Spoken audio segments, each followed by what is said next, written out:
starring Barbara Britton and Richard Denning.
Jerry, we've caught the train now.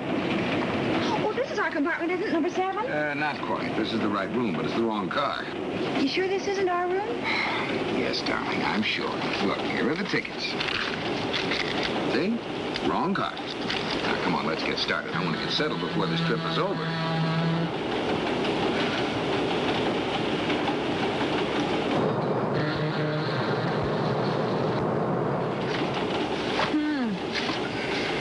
Fashion expert says skirts are to be shorter this year. I like that. Oh, yes, dear. Listen to this. Cat burglar nabbed. A special building patrol officer is credited with the pre-dawn capture of a thief who had broken into the office of Collier J. Brown, Undersecretary of Defense. Pam. What is it? I love you, darling, but it happens that I'm trying to work, and it's impossible when you're reading aloud. Do I make myself clear? Yes, Jerry. But what? Well, I thought maybe you were tired of your work. After all, we spent the whole weekend in Washington with the senator's memories, and frankly, Jerry... Frankly, Pam, I have a publication date to meet.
wife is hungry and the dining car is open. Do these facts suggest anything to you?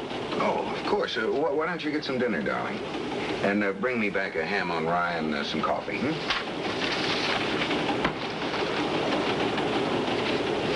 I know you're going to miss me terribly, but...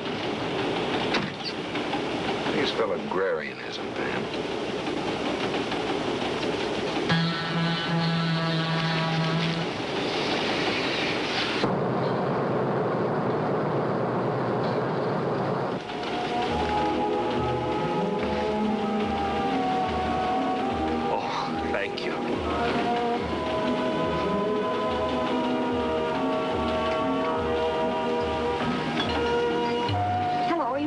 Someone? No. Mind if I sit down? I hate eating alone, don't you? Alone? Well, yes and no.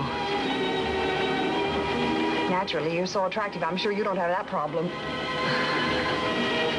Thanks.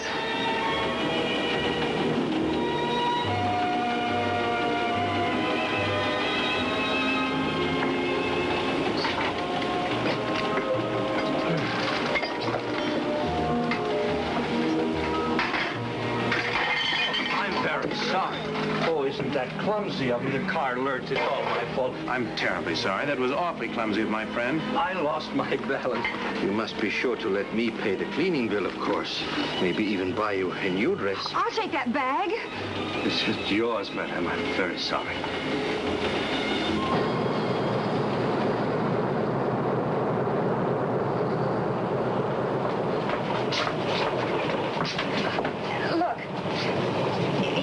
It's none of my business if you like, but you're in some sort of trouble, aren't you? Trouble? Why, no.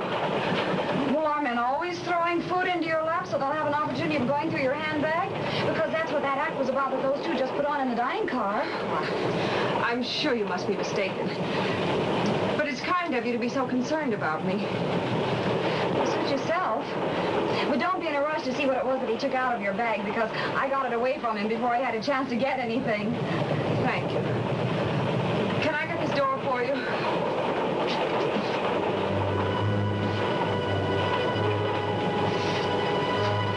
Do you feel all right? What is it? I do feel a little faint. Have you got a handkerchief?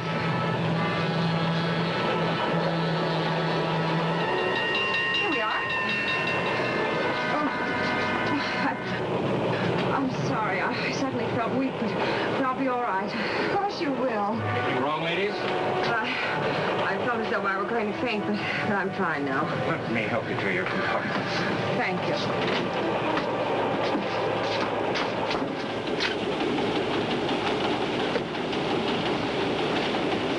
There you are, miss. Thank you. I'm feeling better already. I'll be glad to stay with you if you like. I think I would like that. All right, I'll be back as soon as I take Jerry a sandwich. If you need anything at all, just ring for the porter.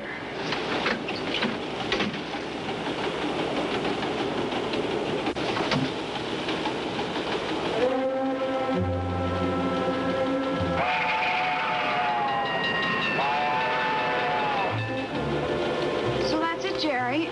Now I'm going to go and keep that poor girl company. Well, that is, if you don't mind. Mind? No, not at all. Right now, I'm traveling through outer Mongolia with the senator. There's no country for women. That's good. See you later, Jerry.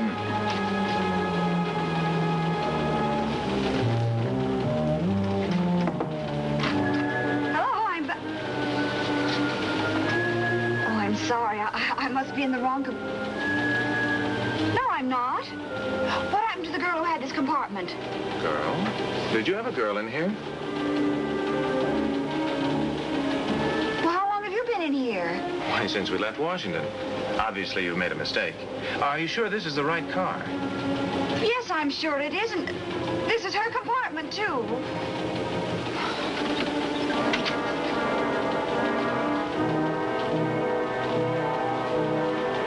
The gentlemen are correct. They've occupied that compartment throughout the trip. Now, if you'll excuse me, Now, just a minute. You mean to tell me you don't remember not 10 minutes ago in this very vestibule? I've just been telling you I don't recall any fainting, girl. I don't remember helping you with anyone, sick or well, male or female, into that compartment.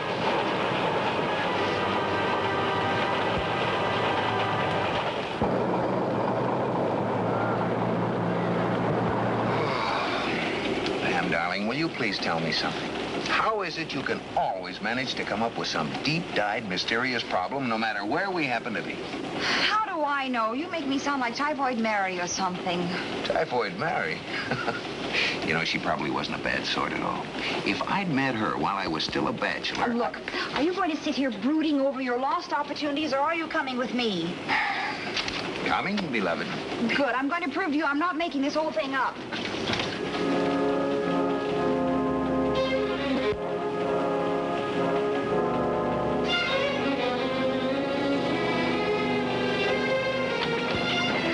But, Jerry, can't you see he's not telling the truth? Someone's... Excuse me. Oh, hello there. Have you found your friend? No, I haven't. Well, would you mind telling me one thing? Certainly, whatever you like. Do you remember seeing me in the dining car? Oh, what a question, of course. I'm a little nearsighted, but such a pretty girl. Thank you. Well, do you remember when you bumped into the waiter and he dropped the tray on the table? I'll remember that. How could I forget my clumsiness? That was unforgivable. Well, then you must remember the girl who was at my table. No, wait. No, there was no woman with you. No, you were entirely alone. Yes?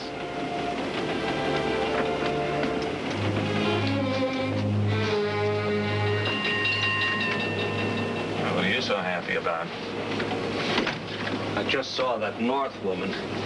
She's trying to convince her husband she's not been seeing things and she's ready for a straitjacket.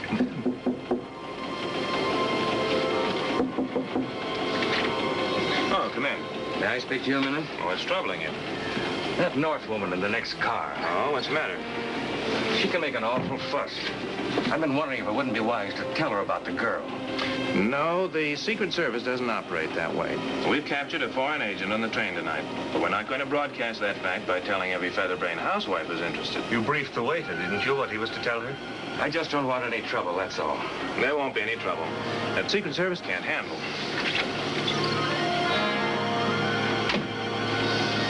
How do you like me as a Secret Service agent? Wonderful performance. I was impressed.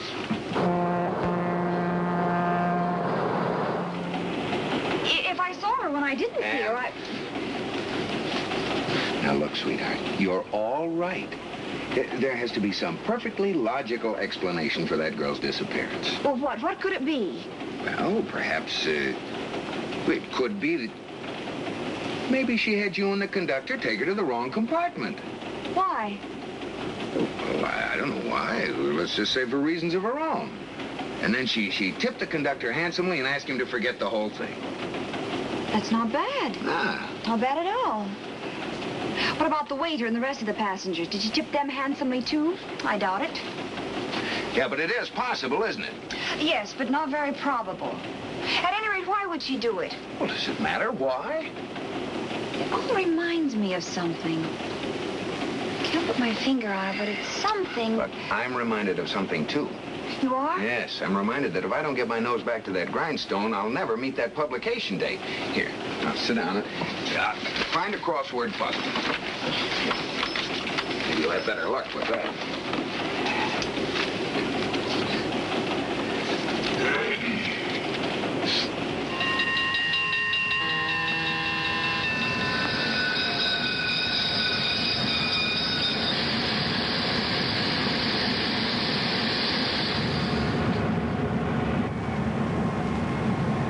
Jerry, look. For heaven's sakes, what is it? Out there.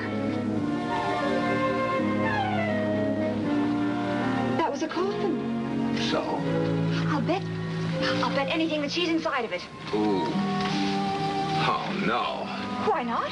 Because they're taking it up to load on the baggage car, not taking it off. Do you want any other reasons?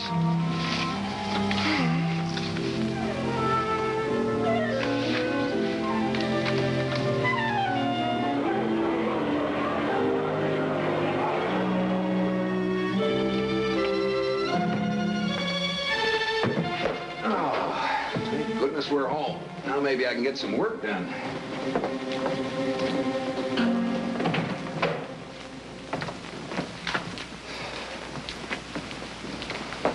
Did they miss us? They didn't say. Cold as a fish. I believe that's the expression. Oh, now look, sweetheart. I waited at the train gate patiently with you until even the porters had gone home. Now, can't you accept things the way...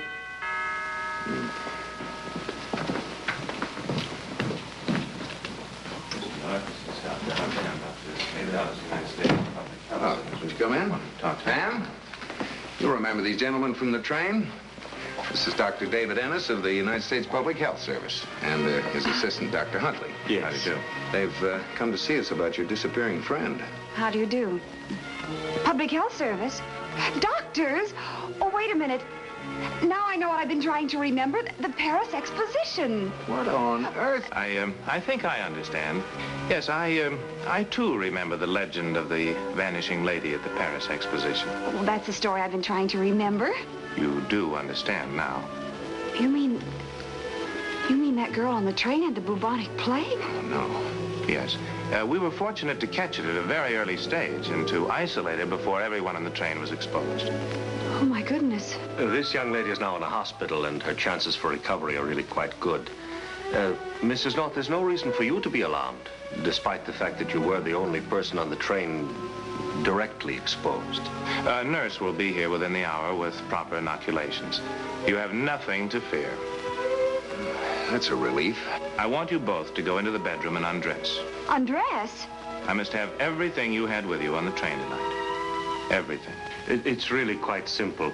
We'll have all your things decontaminated and returned to you intact by tomorrow morning at the latest. I see. Is all this really necessary? It's a routine precaution, but a very important one. I would say the sooner the better, Mr. North. Yeah, well, in that case, you'll just make yourselves comfortable. Come on, darling.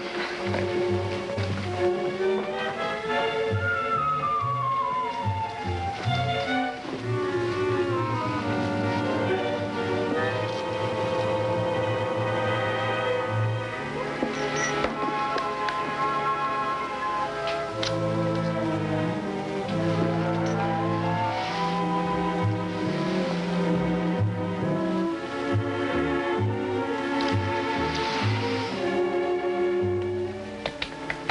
I don't like to hurry Mrs. North, Oh, but... sure. I'll see what I can do. Thank you. Are your things ready, Pam? Jerry, there's something I want... Later, darling. They're waiting, and the sooner they take this stuff, the sooner we'll get it back. But I'm not This sure... is everything, isn't it? But, Jerry...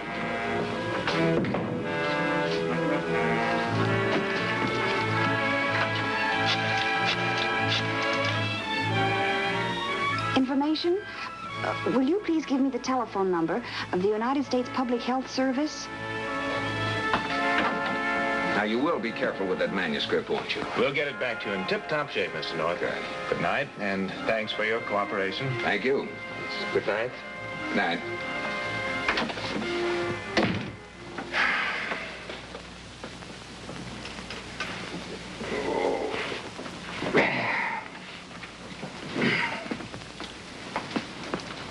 Are they gone? Yeah. This is the first chance I've had to relax all day. I'm about ready to fall apart. Well, pull yourself together. Those doctors were fakers. I mean, those fakers weren't doctors. What? Oh, what I'm trying to say is they're not from the Public Health Department. I just checked. But who? What? Well, what were they looking for? What did they want? This. I found it in my handbag. Well, that's the last place I'd expect to find a lipstick. Oh, I'm serious, Jerry. Take the lid off. There's microfilm in it. Microfilm? That's what those two fakers were after. Unless you want to believe this is something new in old clothes drives. Yeah, but how did you get this?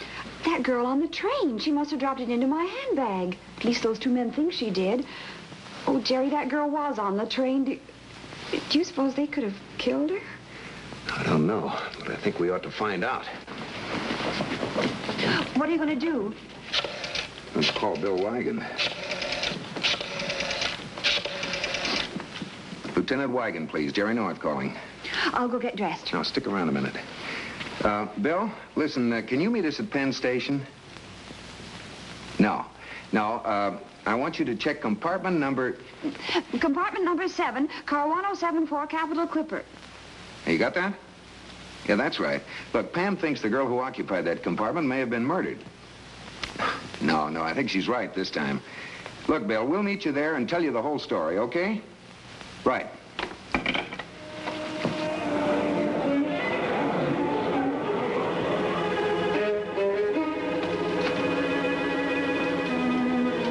Compartment 7, car 1074, the Capital Clipper. Now, this is it.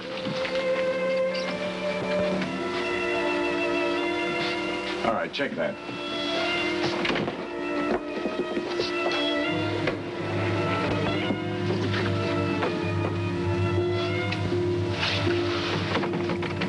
Give me the pass key.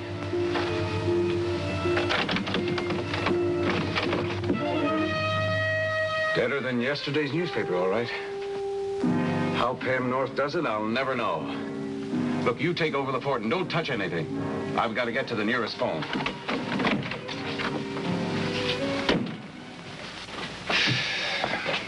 I'll probably never see those galley proofs again. And after all that work... Forget about your old galley proofs. The important thing is... That you don't make any noise, Mrs. North. Inside, quickly. Get over there. Move, Mrs. North. You too, North.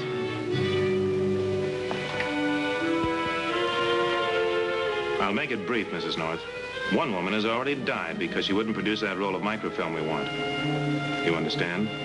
Yes. Good. Then give me the film. I don't have it. You're wasting my time, Mrs. North. We know you were the only person on that train Andrea contacted. You're too foolish to be a spy, and we didn't find the film among your effects. So you must have it. Get over there, away from your husband.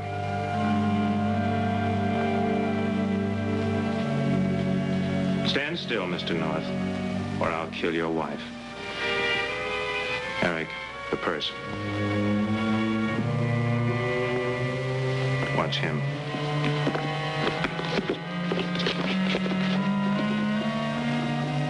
Nothing.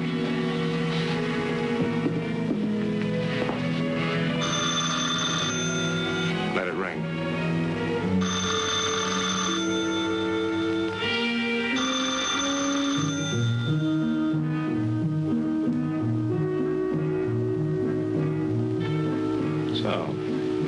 I'm going to persuade you to speak, Mrs. North, and I'm very persuasive. Don't touch her. If you move again, Mr. North, Eric will shoot you. Essentially, I'm not a barbaric man, Mrs. North. But that roll of film means a great deal to my government. So we'll just see what price you and your husband put upon your government secrets.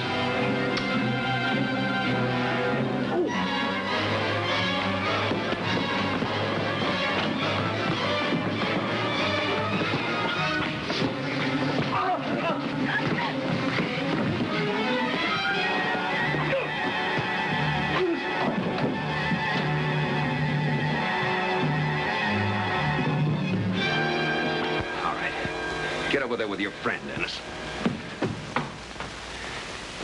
Jerry, you were wonderful. It's nothing, darling.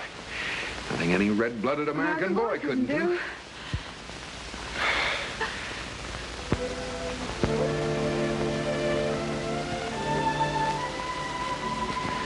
Jerry, can't we put the senator to bed for tonight?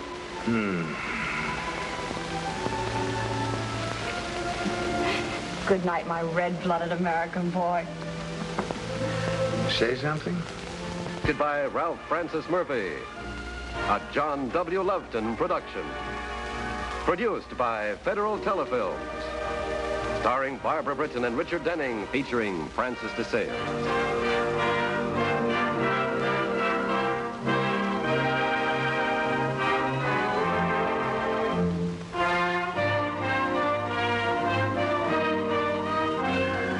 This has been a film presentation.